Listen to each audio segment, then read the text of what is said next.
सत्य को खोजने वाले आप सब साधकों को हमारा नमस्कार।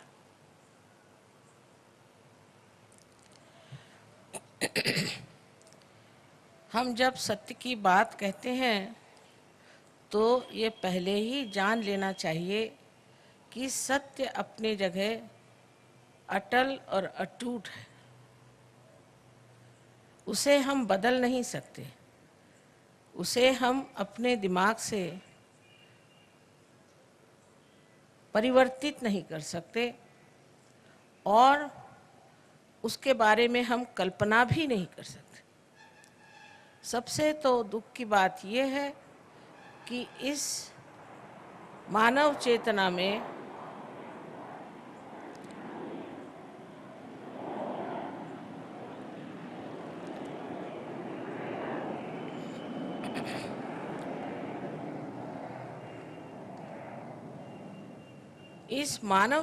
से हम जान भी नहीं सकते कि सत्य क्या है। हम लोगों को ये सोचना चाहिए कि परमेश्वर ने ये इतनी सृष्टि सुंदर बनाई, इतने सुंदर पेड़ हैं, फूल हैं, फल हैं, हमारा हृदय स्पंदित होता है। ये सारी जीवित क्रिया कैसे होती है हम कभी विचार भी नहीं करते। ये हमारी आँख है, देखिए कितना सुंदर कैमरा है। हम कभी विचार भी नहीं करते कि ये इतना सुंदर कैमरा, इतना बारीक, इतना नाजुक किसने बनाया और कैसे बनाया। हम तो इसको मान लेते हैं कि बस है, हमारी आँख है, लेकिन ये आपके पास आई कैसे? इसके बनाने वाली कौन सी शक्ति है?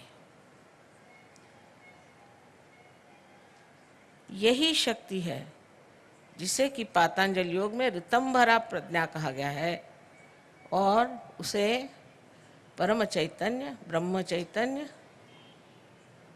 रूप और all pervading power of God's love कहते हैं।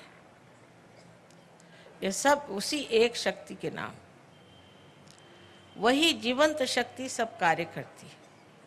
उसी ने हमें अमीबा से इंसान बना दिया।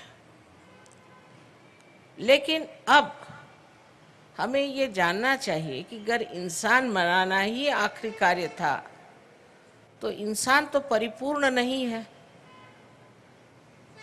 संपूर्ण नहीं है, उसमें बहुत खोट है, अभी बहुत कमियां हैं, बहुत समझ में कमी है, ज्ञान में भी कमी है, एक दूसरे को पहचानने की भी हमारे अंदर कोई शक्ति नहीं। इसी से हम लड़ झगड़ते रहते हैं।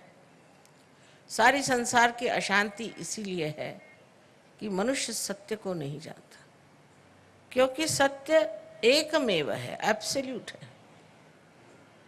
एक बार सत्य को जानने के बाद सब लोग एक ही जैसी भाषा बोलने लग जाते। देखिए, संतों में कभी झगड़ा नहीं होता था। नामदेव का आपने नाम सुना होगा। वो एक दर्जी थे और वो एक दिन गोरा कुम्हार को मिलने गए। वो एक कुम्हार था और अपने पैर से वो मिट्टी रौंद रहा था। उसको देखते ही नामदेव ने कहा, मराठी में कहा है कि निर्गुणाच्या भेटी आलो सगुणाशी। मैं तो निर्गुण की भेंट करने आया था, तो वो तो तुम्हारे अंदर सगुण है।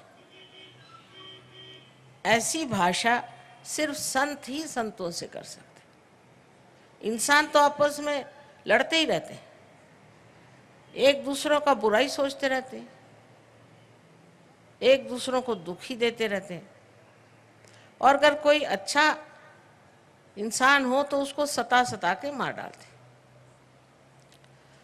सो ये जो हमारे अंदर एक बड़ी भारी न्यूनता है, खोट है, वो क्यों है? अगर परमात्मा एक है और उन्होंने सबको इंसान बनाया है तो ये बात क्यों है? इसका कारण है परमात्मा ने हमें पूरी स्वतंत्रता दे दी कि तुम्हें जो करना है करो, चाहे तुम बुरे कर्म करो और चाहे अच्छे कर्म करो। उसके फल भोगो और उससे तुम समझ जाओगे कि अच्छा क्या है और बुरा क्या है। कोई आदमी कहेगा कि इसमें क्या बुरा है कि आप किसी का खून करो, फिर आप जेल में जाओ। कोई कहेगा शराब के पीने में क्या बुराई है, फिर आप बीमार हो जाओ। कोई सा भी गलत काम करने से उसका परिणाम यहीं पे भोगना पड़ जाता है, और अगर यहाँ नहीं भोगना पड़ा तो रात्रि में निद्रा भी नहीं आती। मनुष्य मचलता ही रहेगा जब वो गलत काम करेगा। किसी को दुष्ट वचन कहने से ही मनुष्य का जी अंदर से खराब जाता है कि मैंने क्यों कहा।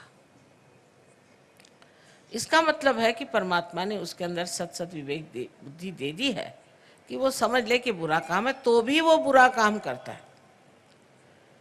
बहुत से लोग ऐसे हैं, कहते हैं माँ हम छोड़ना चाहते हैं ड्रग्स, लेकिन हमसे छूटता नहीं, क्योंकि वो समर्थ नहीं है, उनमें वो शक्ति नहीं है कि जो बुरी चीज़ है उसे हम छोड़ दें। ये जो हमारे अंदर एक दोष है कि हमारे अंदर शक्ति ही नहीं है कि जो हम चाहते हैं, जिसे हम आदर्श समझते हैं, वो हम कर नहीं पाते। उसका कारण ये है कि अभी हमें थोड़ा सा और परिवर्तित हो करके आत्मा स्वरूप होना चाहिए, क्योंकि आत्मा जो है वही शुद्ध है। आत्मा जो है वही सर्वव्यापी है, और आत्मा जो है वही सारा ज्ञान का सागर है।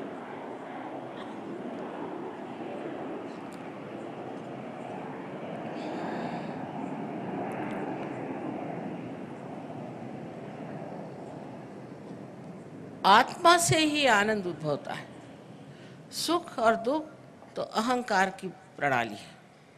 आज सुख हुआ तो कल दुख, कल दुख हुआ तो आज सुख। लेकिन आनंद एक ऐसी चीज है कि वो एकमेव आनंद मात्र है, उसमें सुख और दुख ऐसे एक रुपया में जैसे दो बाजू होती वैसी नहीं होती। एकमेव चीज जो है वो है आनंद, और उस आनंद के सागर में तभी आप डूब सकते हैं जब आप आत्मा स्वरूप हो जाए। बड़े बड़े हमारे यहाँ साइंटिस्ट हो गए, उन्होंने बड़े बड़े खोज की, बहुत बहुत खोज हुई, उस खोज में बहुत सी चीज़ें पता लगाई। अंत में बनाया क्या? तो एटम बॉम्ब, जिससे सभी खत्म हो जाए। एक कर बटन दबा दीजिए सारी दुनिया ही उड़ जाए। ये कोई अकल की बात है? ये कोई समझ की बात है? ये कोई विजडम की बात है? लेकिन बनाए, अंत में जाके पहुंचती चीज वही है जहां सर्वनाश हो। कुछ भी चीज बनाते हैं अंत में वो सर्वनाश की ओर जाता है।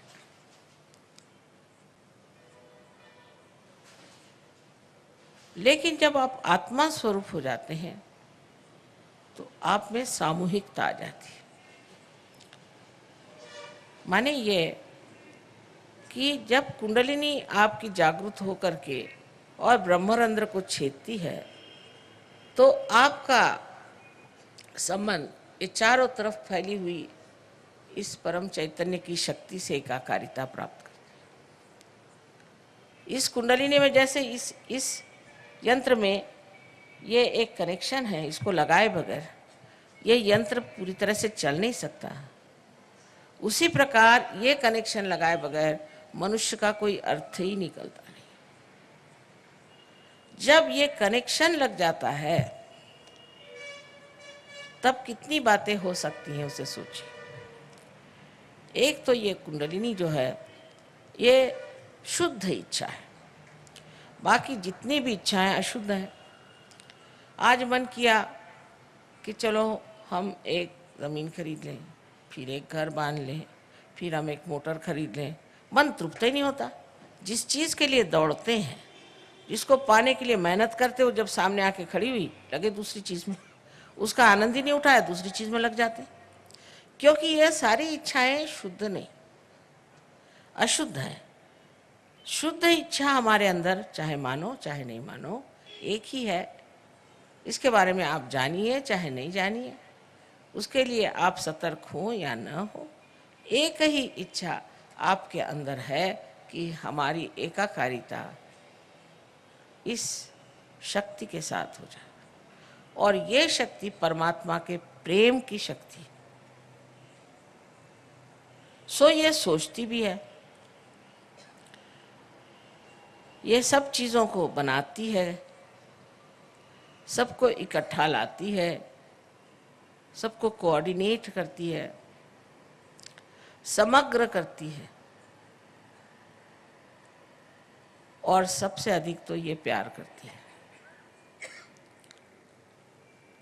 तो जब ये शुद्ध इच्छा हमारे अंदर जागृत होती है, और जब ये 6 चक्रों में से षट चक्र छेदन ऐसा कहा गया है शास्त्र, गुजरती है और ब्रह्मरंध्र को भेद देती है, तो कितने कार्य हो जाते हैं एक साथ, वो आश्चर्यजनक है। अभी आप लोगों के सामने ये परदेश के लोग आए हैं, करीबन सभी शराब पीते थे। वहाँ शराब न पीना माने, लोग समझते नहीं कि आप शराब नहीं पीते माने आप पागल तो नहीं। उनके यहाँ तो शराब पीना माने ऐसा है जैसे पानी पीने जैसा। सभी लोग शराब पीते थे, बहुत से लोग इनमें से ड्रग्स लेते थे, बहुत से लोगों को अनेक बीमारियां भी थी। यह आश्चर्य की बात है कि जिस दिन कुंडलिनी का जागरण हो गया, हठात सब छोड़ के खड़े हो गए, सब कुछ छूट गया और इतने सुंदर हो गए। आप जानते हैं पहले ज़माने में जब यहाँ अंग्रेज थे, उनको एक भी अक्षर हिंदी का सिखाना मुश्किल था, एक वाक्य उनको समझाना मुश्किल। अगर उनसे कहना दरवाज़ा खोल दे तो कहना पड़ता था ऐसा कहो, there was a cold day. नहीं तो उनकी खोपड़ी में नहीं घुसती थी हिंदी भाषा। बहुत कठिन लोग थे वो लोग। संस्कृत में आदि शंकराचार्य के सारे मंत्र बोल रहे हैं, अपने बच्चे नहीं बोल सकते। ये कहाँ से हुआ? आपके कुचिपुड़ी नृत्य हुआ, फिर उसके बाद में आपका संगीत, साउथ इंडिया का संगीत तो नॉर्थ इंडिया वाले नहीं समझते, नॉर्थ इंडिया का साउथ इंडिया वाले नहीं समझते। ये लोग दोनों ही संगीत में मज़ा उठा रहे हैं। ऐसी विश्वव्यापी शक्ति इनके अंदर आ गई है जो सारे विश्व का मिलन साध्य कर रही है, क्योंकि इनके सारे ही चक्र जागृत हो गए। इन चक्रों से ही हम अपनी शक्ति प्राप्त करते हैं, जिससे हमारा शारीरिक, मानसिक, बौद्धिक और आध्यात्मिक कार्य होता है। वो सारे के सारे चक्रों को कुंडलिनी जागृत करके और प्लावित करती है, नरिश करती है, और उस शक्ति के कारण हम लोग एकदम परिवर्तित हो जाते हैं। और अव्याहत जब ये शक्ति ऊपर से नीचे चलती, पूरे समय जब इस शक्ति का हमारे अंतर आंदोलन होते रहता है, तब फिर थकने की कौन सी बात, तब बीमार पड़ने की कौन सी बात। क्योंकि जब यही चक्र जो है मूलतः, यही चक्र अगर हमारे शारीरिक, मानसिक, बौद्धिक और आध्यात्मिक उन्नति करते हैं, और अगर यही चक्र पूरी तरह से प्लावित हो जाए, तो हमारे आगे प्रश्न क्या रहेगा? फिर प्रश्न हो जाता है कि औरों को कैसे ऐसा किया जाए। हमें तो सब कुछ मिल गया, अब हम दूसरों को कैसे दें? अब ये कितने कितने दूर देशों से आए हैं, हैदराबाद के लोगों से मिले। ये सर्वव्यापी प्रकृति जो है वो अंदर जागृत हो जाती है, जिसे हम सामूहिक चेतना कहते हैं। तो जब कुंडलिनी का जागरण हो जाता है और जब वो हमारे तालु में छेदन करती है, तो ये स्थान सदाशिव का है, लेकिन उसका प्रतिबिंब हमारे हृदय में, आत्मा स्वरूप हृदय में। क्योंकि ये सदाशिव के चरण, जिसे कि हम गॉड ऑलमाइटी कह सकते हैं, ये कुंडलिनी छू लेती है तो आत्मा जागृत हो करके, आत्मा वैसे तो जागृत है ही, किंतु हमारे चित्त में नहीं है, वो हमारे चित्त में आ जाता है। चित्त प्रकाशित हो जाने से अंधेरे में मनुष्य कैसे भी चलता है, कैसे भी रहता है, उस प्रकाश में वो समर्थ हो जाता है और उस प्रकाश में सब चीज़ें अपने आप छूट जाती। समझ लीजिए आप एक अपने हाथ में सांप लेके खड़े और अंधेरा, किसी ने कहा कि तुम्हारे हाथ में सांप है, इसे छोड़ो, तो जिद्दी आदमी कहेगा कि नहीं ये सांप नहीं, ये तो डोर है। अरे भाई सांप है, छोड़ दो, नहीं डोरी। जैसे ही लाइट आ जाएगी फट से छोड़ देगा ना, उसको कुछ बताना तो नहीं पड़ता। ऐसे ही ये जितनी हमारे शत्रु हैं ये ऐसे भाग जाते, उनका अंत ही हो जाता है। अब सब लोग ये कहते हैं कि माँ ये कुंडलिनी का जागरण तो बड़ा कठिन होता था। अरे भाई हजारों वर्ष पहले की बात, कब वृक्ष बहुत बढ़ गया है बाहर, आपका समाज बढ़ गया, आपके लोग बढ़ गए, सारा सिविलाइजेशन बढ़ गया, तो क्या इसकी जड़ें नहीं बढ़ेंगी? इसकी जड़ें भी बढ़ गई और जड़ें बढ़ करके इसका स्रोत बढ़ गया। स्रोत से ही ये ज्ञान आया है और इस ज्ञान से ही ये जो आपका सृष्टि का जो कुछ भी विकास हुआ है वो नरिश हो जाएगा, वो प्लावित हो जाएगा। नहीं तो सब जगह यही कह रहे हैं कि अब तो डिस्ट्रक्शन आने वाला है। ये डराने की भी बात है, डिस्ट्रक्शन आ नहीं सकता। जिस परमात्मा ने इस सृष्टि को बनाया है वो इसको कभी भी नष्ट नहीं होने देगा, कितना भी इंसान मूर्खता करे। इसीलिए सहज का प्रादुर्भाव जो हुआ है वो ये है कि इसके प्रादुर्भाव से ये नष्ट होने वाला समाज, ये नष्ट होने वाली व्यक्ति, ये नष्ट होने वाले देश और ये नष्ट होने वाला विश्व सारा संभल जाएगा और एक नए तरह के लोग जागृत होंगे जिन्हें कि हम संत कहते हैं। पर संत का मतलब ये नहीं कि आप घर द्वार छोड़ के भाग जाओ, अपनी जिम्मेदारियां छोड़ के भाग जाओ, अपने बाल बच्चों को छोड़ के भाग जाओ, कुछ भागने की ज़रूरत नहीं। आप अपने ही अंदर संत हो जाते हैं। अब डॉक्टर साहब ने बता ही दिया कि तंदुरुस्ती ठीक हो जाती है, तबीयत ठीक हो जाती है, पर तबीयत ठीक होना ही सब कुछ नहीं है। अगर तबीयत ठीक भी हो गई तो आगे क्या? शांति तो नहीं मिली, आशीर्वाद तो नहीं मिला। ये सारी ही चीजें संपूर्णतः टोटलिटी में आपको मिल जाती है और आप इसके अधिकारी हैं। ये सोचना कि इतनी कठिन बात इतनी सरल कैसे। मैं एक मिसाल के तौर पे बताती हूँ कि घर समझ लीजिए एक टेलीविज़न का आप सेट ले जाएं किसी गांव में जिन्होंने कभी बिजली भी नहीं देखी और उनसे कहें कि साहब इसके अंदर सारे दुनिया के चित्र आएंगे, तो लोग कहेंगे क्यों बेकार बातें करते, डब्बे में कहाँ से आएंगे ऐसे सबके चित्र। लेकिन जब उसको मेंस में आप लगा देंगे तो वो कितना अभिनव है, कितना सुंदर है, कितना गौरवपूर्ण है, ये दिखाई देगा कि नहीं? इसी प्रकार आप भी इंसान जो बने हैं बिल्कुल उच्चतर स्थिति में है, उत्तम स्थिति में। अब बस थोड़ा सा ही प्रवास और है जहाँ पर कि आपका कुंडलिनी का जागरण करना है और आपको वो स्थिति देनी है जिसे हम कहते हैं कि आत्मबोध। आत्मा का बोध होते ही न कि आप अपने ही बारे में जानते हैं पर दूसरों के बारे में भी जान जाते हैं। सबसे पहले आपके अंदर ऐसा लगेगा जैसे ठंडी ठंडी हवा आ रही हाथ में, और सर में से भी लगेगा ठंडी हवा आ रही तालू में से। यही जो आपको हाथ में लग रहा है पहला अनुभव, पहली मर्तबा आप इस परम चैतन्य को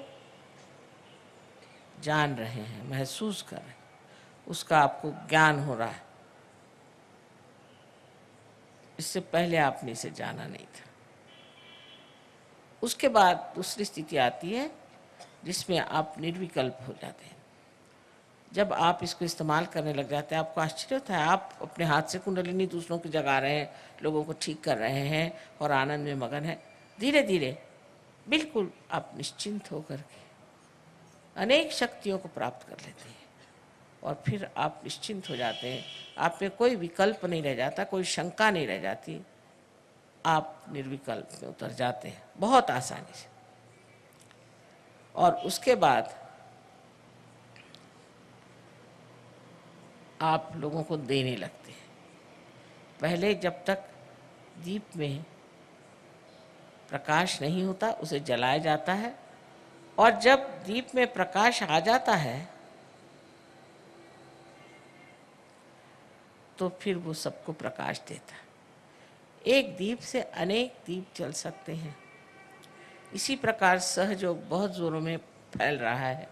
पता नहीं इन लोगों ने बताया कि नहीं कि रशिया जैसी जगह जहाँ उन्होंने परमात्मा का नाम भी नहीं सुना हो, वहाँ पर एक एक प्रोग्राम में 16-16 हज़ार लोग आते हैं और एक एक गांव में कहीं कहीं 22,000 लोग सहयोगी हैं पक्के पहुँचे।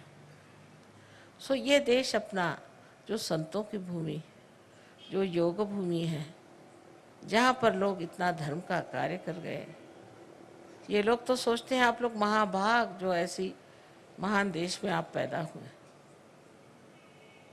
लेकिन हम जानते नहीं कि हमारे क्या भाग्य हैं। एक दिन ऐसा आएगा कि इस आध्यात्मिक शक्ति के बल पर सारा संसार आपके चरणों में आ सकता है, लेकिन पहले अपनी शक्ति को समझिए। जब तक आपने शक्ति को समझा नहीं, तब तक आपकी कोई विशेषता नहीं। बेकार चीज़ों में उन लोगों से आपको कुछ भी कंपटीशन करने की ज़रूरत नहीं, कोई सी भी प्रतियोगिता की ज़रूरत नहीं है। सिर्फ आप अपनी आध्यात्मिक शक्ति बढ़ाइए, सारा संसार भारतवर्ष को जानेगा कि बहुत ऊंचा आध्यात्मिक स्तर का एक देश है और सारा संसार यहाँ आपके पास आएगा। आज ही आए हुए इतने लोग, इनको क्या ज़रूरत थी अपने अच्छे अच्छे घर छोड़ करके यहाँ अपने देश में घूम रहे हैं और इनको कुछ महसूस भी नहीं होता। मैंने कहा आपको कोई यहाँ तकलीफ़ तो नहीं होती? नहीं नहीं माँ, यहाँ तो आत्मा में बड़ा ही आराम है। इतना आत्मा का आराम तो हमको अपने देश में नहीं मिलता। यहाँ लोग कितने अच्छे हैं और ये जाना ही नहीं चाहते। अपने देश की महत्ता हमने कभी किसी को बताई नहीं और जतलाया नहीं कि हम लोग क्या हैं। मुझे पूर्ण विश्वास है कि हैदराबाद में, जहाँ पर कि अनेक लोगों का संगम हुआ है, काफ़ी अलग अलग तरह के लोग यहाँ पर हैं और इस सब एक मिला जुला यहाँ का समाज है। इस समाज में दिमाग भी लोगों के खुल जाते हैं। तो आशा है कि यहाँ पर बहुत ज़ोरों में सहयोग प्रस्थापित होगा और एक दिन इस हैदराबाद से ही काफ़ी लोग बाहर जा कर के और सहयोग का प्रचार करेंगे। आप सबको अनंत आशीर्वाद।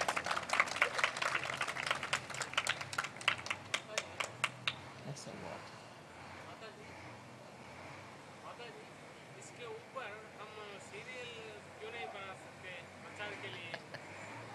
अरे बेटा, एक बात सुन, सब बनेगा, धीरे धीरे सब बनता है।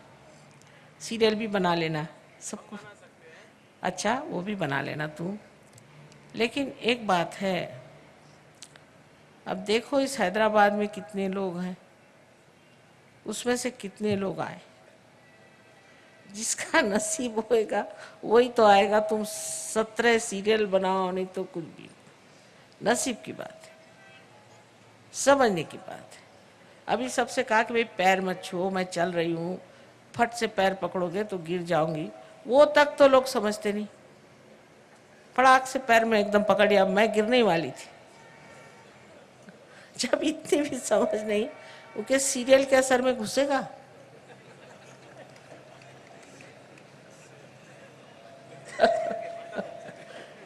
ये मैं ये कह रही हूँ, अब धीरे धीरे जब आप थोड़े जहाँ लोग जागरूक हो जाए, तब आप सीरियल बनाओ तो उसका मज़ा उठा लेंगे लोग, मज़ा उठा लेंगे। लेकिन नहीं तो क्रिटिसिज्म पहले शुरू। ये सीरियल, अच्छा खुश रहो, जीते रहो, तुमको अनंत आशीर्वाद है। पानी पर टेलीविजन वाले दिखाए तब। अच्छा देखो,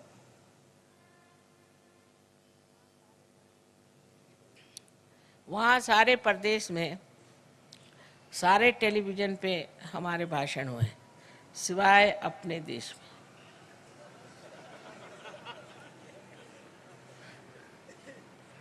और मेरी समझ में नहीं आता कि क्या करें। सारी दुनिया में हुए, ऐसा कोई देश नहीं जहाँ हम गए और उन लोगों ने हमें टेलीविज़न पे बड़े अदब से बुलाया, इंग्लैंड में था, लेकिन अपने देश में नहीं।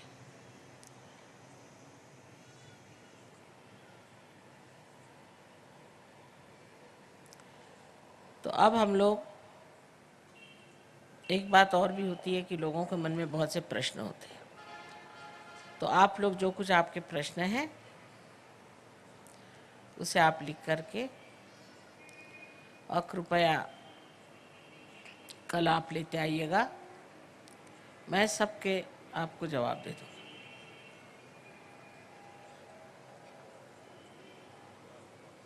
यहाँ रख दीजिए, कल कल जवाब दे देंगे। कल कल दीजिएगा, जाने से पहले लिख के रख जाइए, अभी नहीं।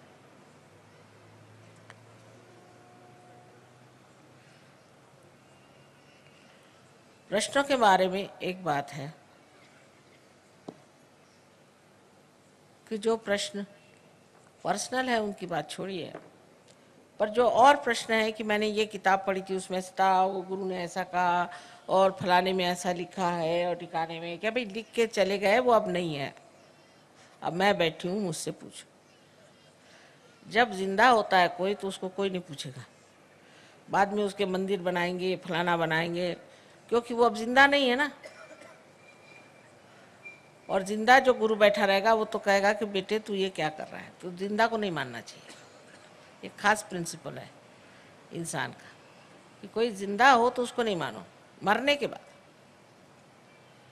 क्योंकि जिंदा हो सकता है कि वो कहे कि भाई ये ऐसे नहीं करना चाहिए, वैसे नहीं करना चाहिए, उसको जेब में रख सकते हैं, तब ही होना चाहिए।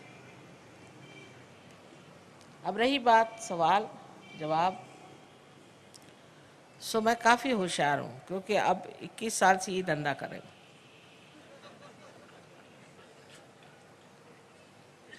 और सारे देशों में ये सवाल पूछने की बीमारी। सो काफ़ी होशियार हूँ मैं, लेकिन मैंने अगर आपका जवाब दे भी दिया तो भी ये न जानिए कि आप पार हो ही जाएंगे, गारंटी होगी।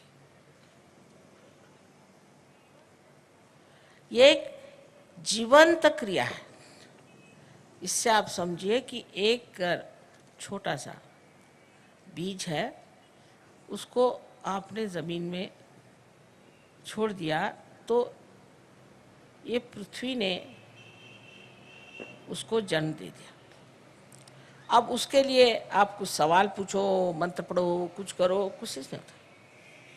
वो स्पॉन्टेनियस माने सहज होता। और वही बात है सहज, सह माने आपके साथ और ज माने पैदा हुआ।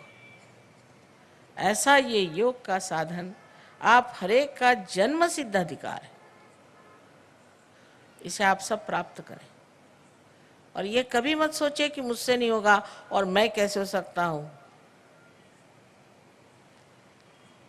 तो अब हम लोग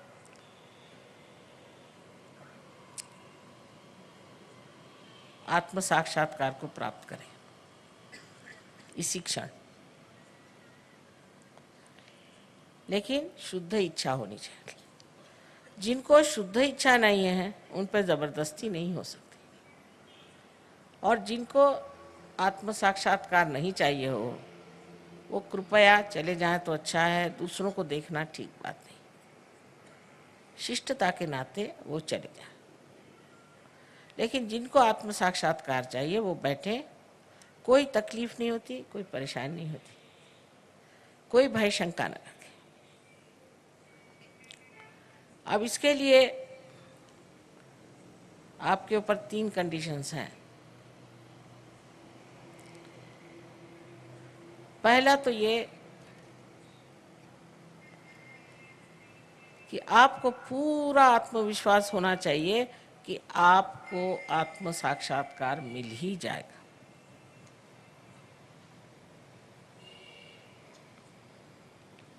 अपने और पूरा विश्वास होना चाहिए। दूसरा ये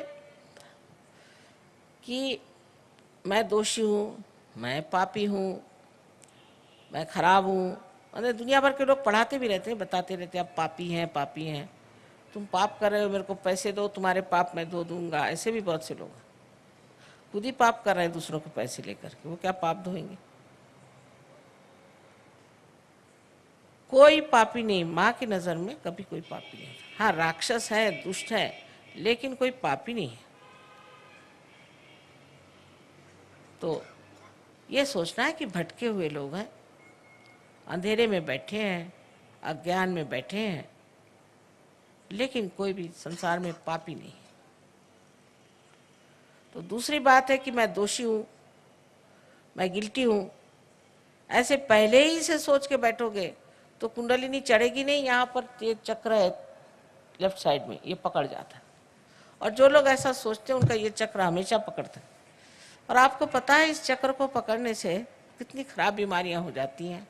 एक तो अंजाइना की बीमारी हो जाती, और स्पॉन्डिलाइटिस की बीमारी हो जाती है, और तीसरी जो बात है कि हमारे अंदर जो कुछ भी संस्थाएं कार्य करती हैं, ऑर्गन्स कार्य करते हैं, वही आलसी हो जाते, लिथार्जिक हो जाते। इसलिए कृपया कोई भी अपने को दोषी न समझे। आपसे मैंने पहले कहा कि आपको अपना गौरव जानना है, आप गौरवशाली हैं, अपने प्रति एक तरह का मान रखना चाहिए, और एक प्रसन्न चित्त होकर के बैठे, न कि अपने को बुरा भला कह करके।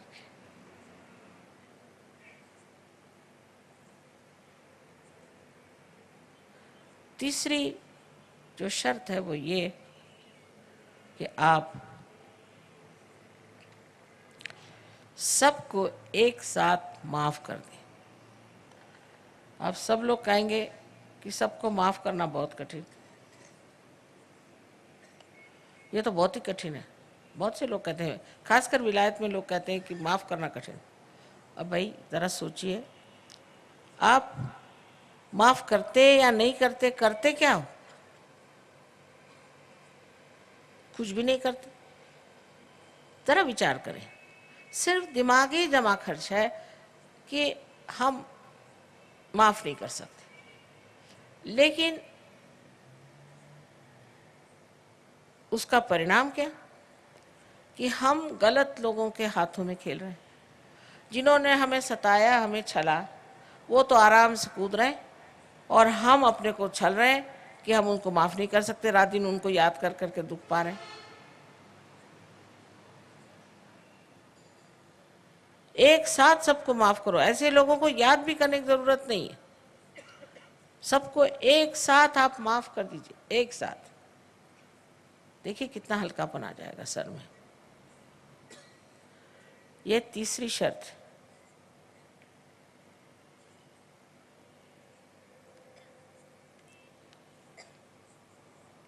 अब आपके लिए एक छोटी सी विनती है मुझे कि ऐसे भी आप ज़मीन पर बैठे हैं तो बहुत ही अच्छा है, लेकिन तो भी जूते उतार लें तो अच्छा रहेगा।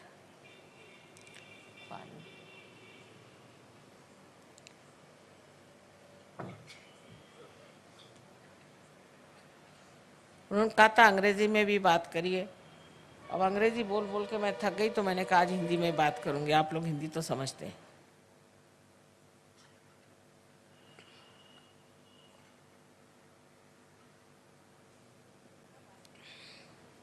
अंग्रेजी में क्या बात करें, अंग्रेजी भाषा तो इतनी गड़बड़ है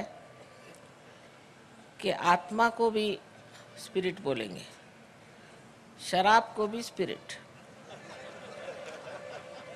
और भूत को भी स्पिरिट। अध्यात्म में कैसे अंग्रेजी बोली जाए, मैं कोशिश करती हूँ, पर पहले ही बता देती हूँ इन लोगों से, भैया तुम्हारी भाषा गड़बड़ है। 3 विरोधी चीजों के लिए एक ही शब्द।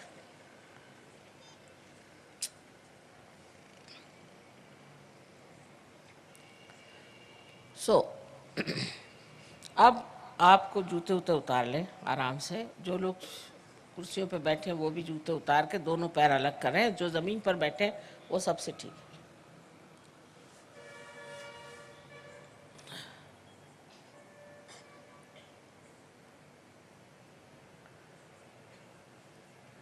अब मेरी 3 शर्तें याद रखें, वो भूलनी नहीं।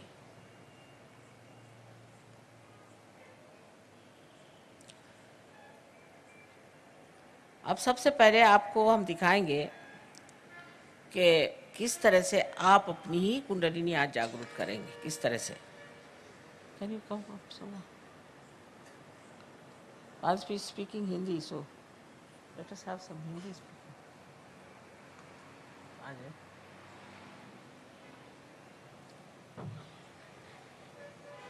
अब ये आपको दिखा देंगे और हम भी आपको बता रहे हैं कि अपना लेफ्ट हैंड जो है, लेफ्ट हैंड उसको हमारी ओर करें। अब लेफ्ट हैंड में, लेफ्ट साइड में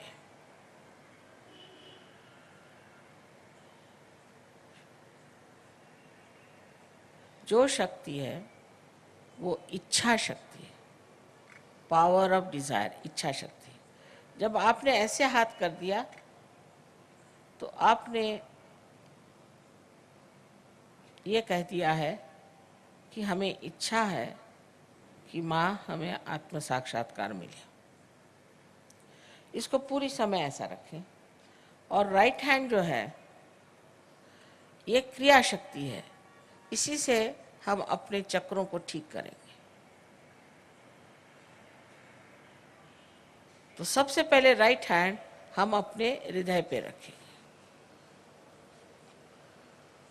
मैंने आपसे बताया हृदय में आत्मा का प्रतिबिंब है। उसके बाद हम अपना हाथ पेट के ऊपरी हिस्से में रखेंगे। सब काम हम लेफ्ट साइड में कर रहे हैं।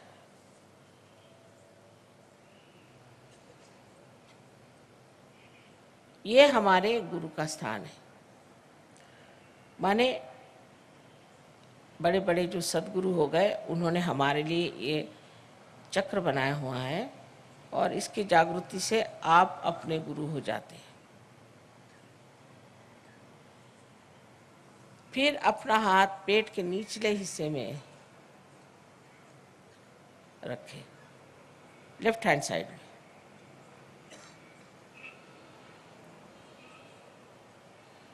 फिर यही हाथ ऊपर ले जाएं, फिर से लेफ्ट हैंड साइड में अपने पेट के ऊपरी हिस्से में रखें, फिर से हृदय पे रखें।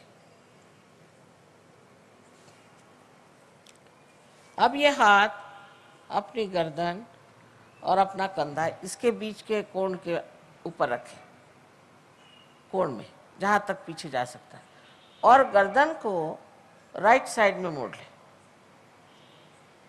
मैंने आपसे अभी बताया कि ये चक्र पकड़ने से क्या बीमारियां हो जाती हैं। अब अपने हाथ को, राइट हैंड को पूरी तरह से आड़ा इस तरह से अपने माथे पर रखें, कपाल पर। और पूरी तरह से गर्दन नीचे झुका लें।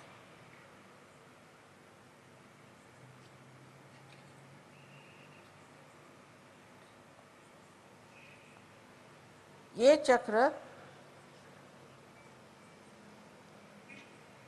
हमें सबको एक साथ माफ करने के लिए है।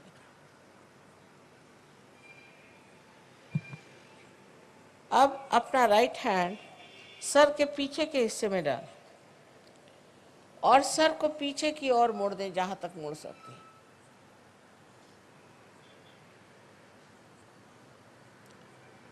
इस जगह अपने को दोषी न ठहराते हुए, अपनी गलतियां न गिनते हुए, अपने ही समाधान के लिए आपको कहना चाहिए कि हे परम चैतन्य, हमसे कोई गलती हुई तो क्षमा करो। ये बाद में होगा, अभी आप जान लीजिए चक्र इसी कार्य के लिए।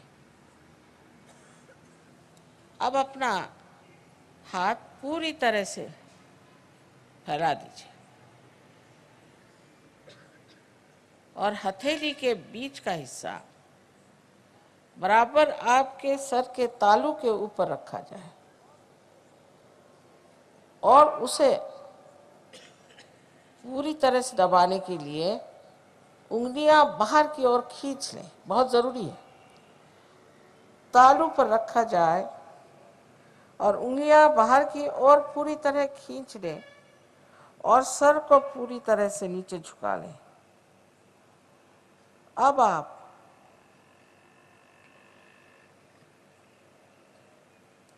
अपने हाथ को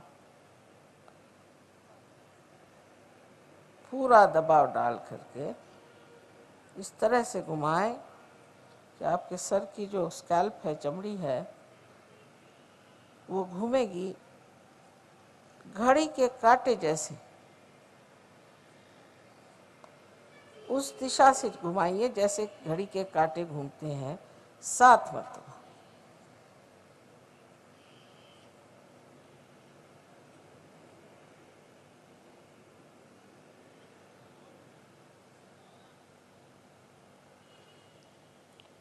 हो गया।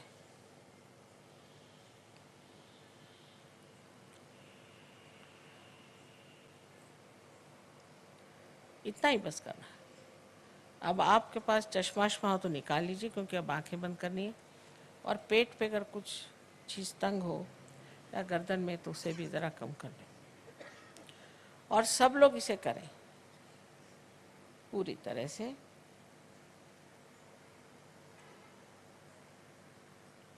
फिर से मैं कहूँगी कि प्रसन्न चित्त हो जाए।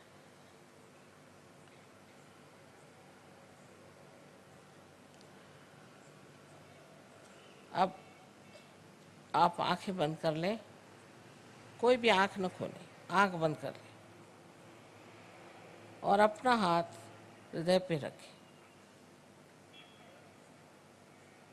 अब एक प्रश्न आप अपने मन में मेरे लिए पूछें। मुझे आप श्री माता जी कहें या चाहे माँ कहें।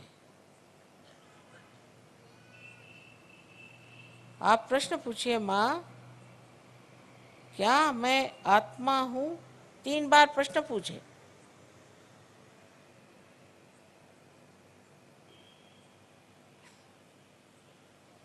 ये बड़ा मूलभूत प्रश्न है।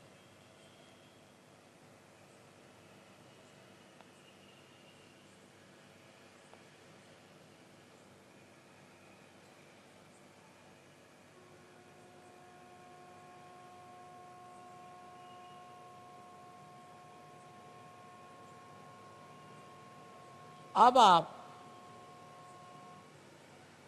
ये जान लीजिए कि अगर आप आत्मा हो गए तो आप अपने गुरु भी हो जाते हैं, क्योंकि आत्मा के प्रकाश में आप अपने ही गुरु हो जाते हैं।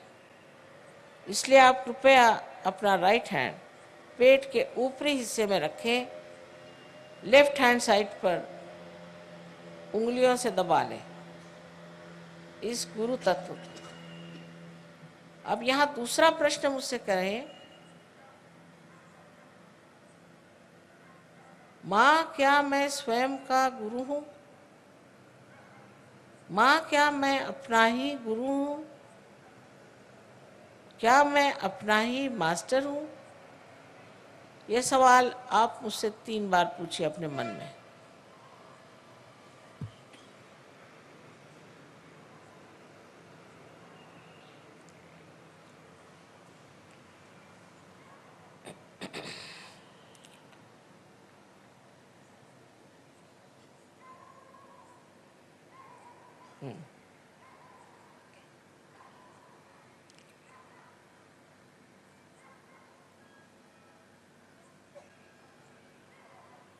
अब आप अपना राइट हैंड पेट के निचले हिस्से में लेफ्ट हैंड साइड में रखें और ये जान लीजिए कि मैं आपकी स्वतंत्रता का पूर्ण आदर करती हूँ और आप पे मैं ज़बरदस्ती शुद्ध विद्या लाद नहीं सकती। जो शुद्ध विद्या इस चक्र से आपको पूरा ज्ञान कराएगी परमात्मा की शक्ति का। इसलिए आपको यहाँ कहना होगा 6 मर्तबा, क्योंकि इस चक्र में 6 पंखुड़ियाँ हैं। अपने हृदय में आपको मांगना होगा, श्री माता जी मुझे आप शुद्ध विद्या दीजिए।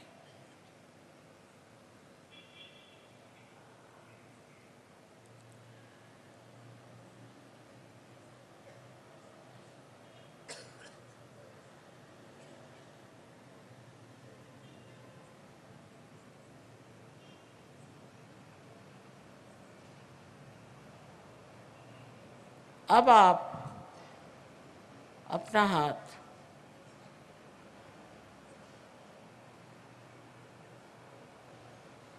जरा जोर से दबाइए।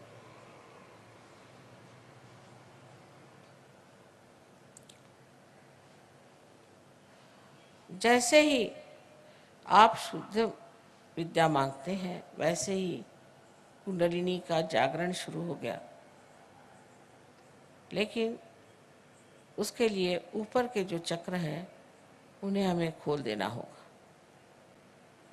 आप अपना राइट हैंड आप उठा करके पेट के ऊपरी हिस्से में लेफ्ट साइड में रखें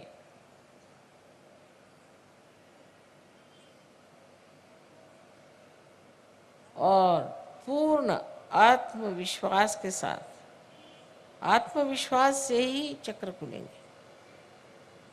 पूर्ण आत्मविश्वास के साथ आप कहें, श्री माता जी मैं स्वयं का गुरु हूँ। पूर्ण आत्मविश्वास के साथ कहिए।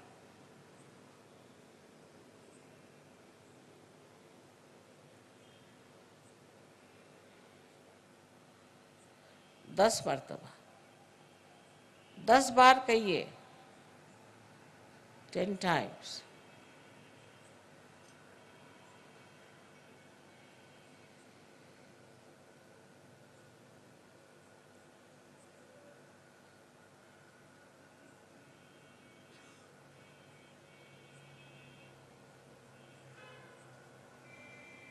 आपसे मैंने पहले ही बताया कि आप आत्मा हैं। आप ये शरीर, बुद्धि, मन, अहंकार आदि उपाधि नहीं, किंतु आप शुद्ध आत्मा हैं। अब अपना राइट हैंड आप हृदय पे रखें और पूर्ण विश्वास के साथ आप 12 मर्तबा कहिए, श्री माता जी मैं शुद्ध आत्मा हूँ। श्री माता जी मैं शुद्ध आत्मा हूँ। अपनी अपनी भाषा में कहिए, जिस भाषा में कहना चाहे। 12 मर्तबा कहिए।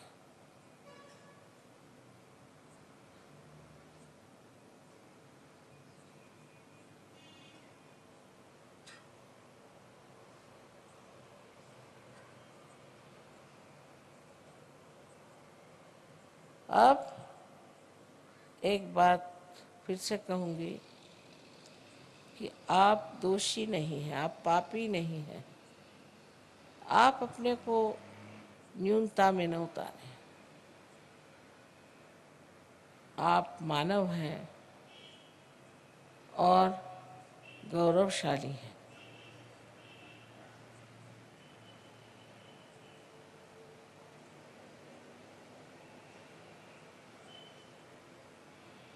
चारों तरफ फैला हुआ परमात्मा का ये प्यार, ये समुद्र है क्षमा का।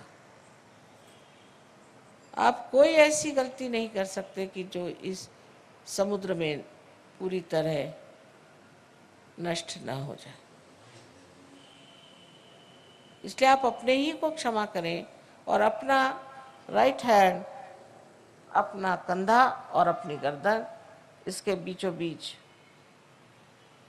रखें और अपनी गर्दन राइट साइड को पूरी तरह से मोड़ दें। यहाँ पर आपको 16 मर्तबा कहना होगा, श्री माता जी मैं बिल्कुल दोषी नहीं हूँ, मैं निर्दोष हूँ। 16 मर्तबा कहिए, पूर्ण विश्वास के साथ कहिए, मैं कहती हूँ कि आप निर्दोष हैं।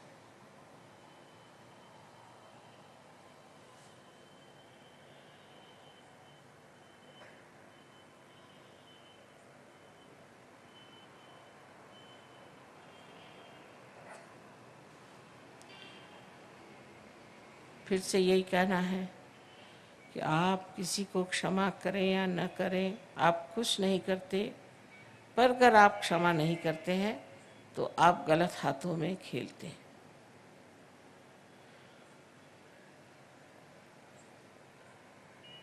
इसलिए आप सबको एक साथ क्षमा करें।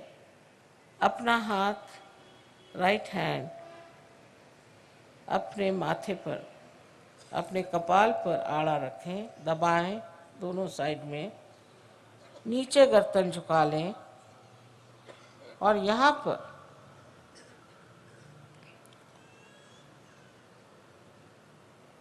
पूर्ण आत्मविश्वास से कहें, श्री माता जी मैंने सबको एक साथ क्षमा कर दी, मैंने सबको एक साथ क्षमा कर दिया है। कितने बार कहने की बात नहीं, हृदय से कहना होगा, माँ मैंने सबको एक साथ क्षमा कर दिया।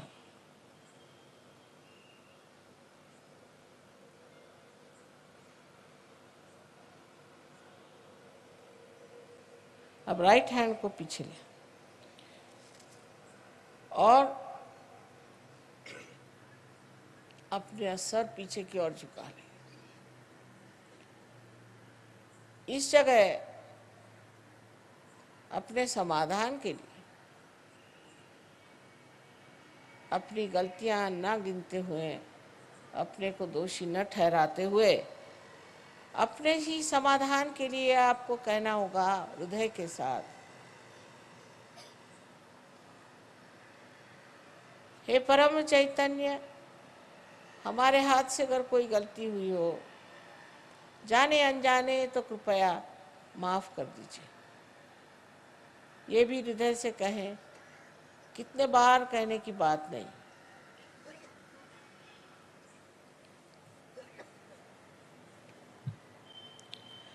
अब आखिरी चक्र बहुत महत्वपूर्ण है।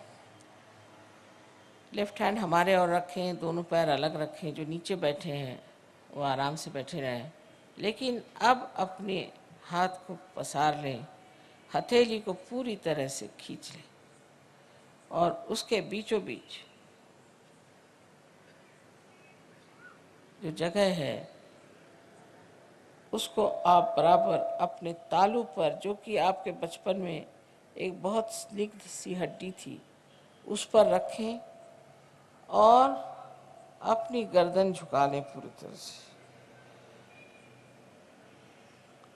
अपनी उंगलियों को पूरी तरह से खींचें बाहर की ओर, जिससे पूरा दबाव आपके स्कैल्प पर, आपके सर की चमड़ी पर पड़े। अब ये जान लीजिए कि मैं आपकी स्वतंत्रता को मानती हूँ और मैं आप पर आत्म साक्षात्कार लाद नहीं सकती, आपको मांगना होगा। अब कृपया इस हाथ को आप 7 मर्तबा धीरे क्लॉकवाइज माने घड़ी के कांटे की तरह धीरे धीरे घुमाएं और कहें 7 मर्तबा, श्री माता जी मुझे आप कृपया आत्म साक्षात्कार दीजिए, मुझे आत्मबोध दीजिए, श्री माता जी मुझे आप आत्मबोध दीजिए। 7 मर्तबा कहें।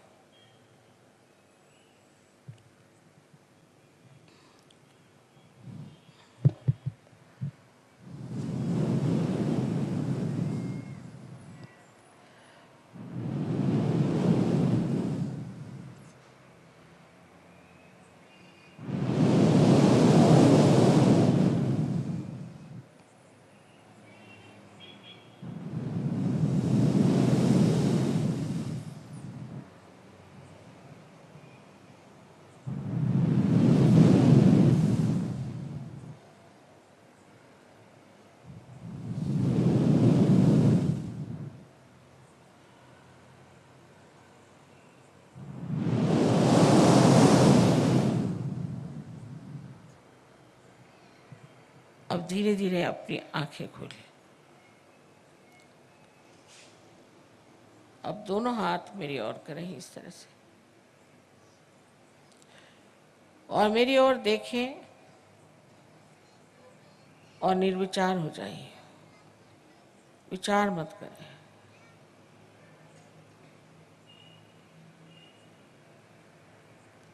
अब राइट हैंड थोड़ा आगे करके अपना सर झुका के देखें कि आपके तालू में से ठंडी या गरम गरम कुछ हवा आ रही है क्या।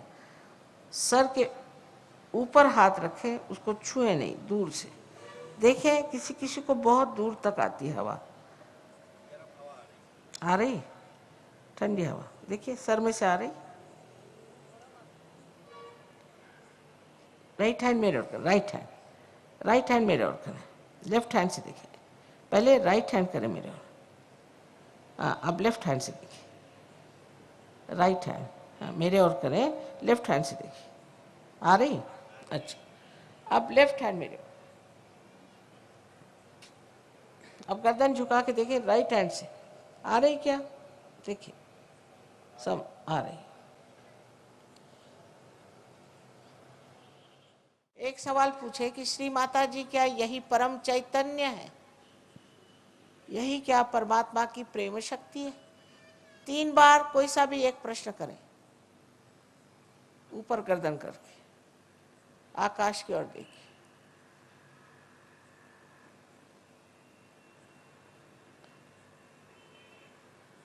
नीचे ले लीजिए हाथ,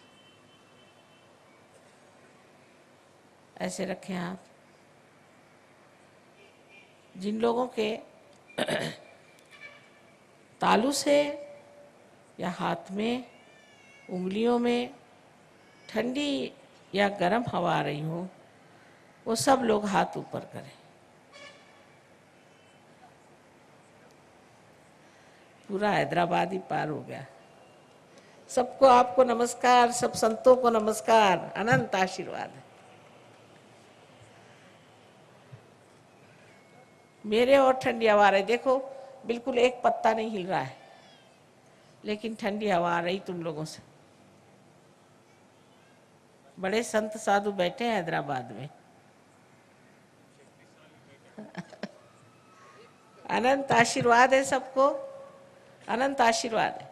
कल सब लोग आए और सब अपने रिश्तेदारों को बुलाएं, इससे बढ़ के और कोई चीज देने की नहीं दुनिया में।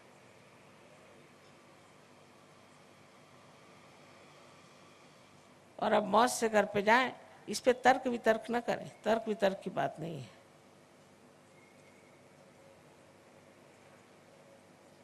मन से परे, बुद्धि से परे। जैसे ही आप इस पे शंका कुशंका करेंगे, आपके हाथ के छूट जाएंगे। निर्विचार में सबको मेरा अनंत आशीर्वाद। अब पैर छूने की बात नहीं करना, अपने यहाँ बीमारी है सबको पैर छूने की। मिनिस्टर लोगों के पैर छूते रहते, इसके पैर छूते रहते, दुनिया भर के पैर छूते नहीं। अब बात यह है कि पैर छूने में,